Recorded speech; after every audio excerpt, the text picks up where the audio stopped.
Сэтгэл судлал сонирхдаг судалдаг хүмүүст үзэхэд тохиромжтой кинонууд Part 3. The Silence of the Lambs. Хүн сэтгэлийг ойлгохын тулд заримдаа хамгийн гүн харанхуйн зүг харддаг. The Silence of the Lambs бол тийм нэг харцын тухай кино.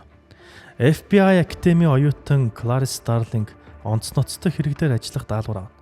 Нэгэн цуврал алуурчныг барихын тулд тэр өөр нэг гэмт хэрэгтнээс зөвлөгөө авах хэрэгтэй болдог. Түүнийг доктор Hannibal Lecter гэдэг. Доктор Лектер бол ухаалаг сэтгэл судлаач, мөн хоригдож буй алуурчин. Түүнийг хүн судлахын тулд Clarice өөрөө түүний харцаар сэтгэлээ нэг шаардлагатай болно.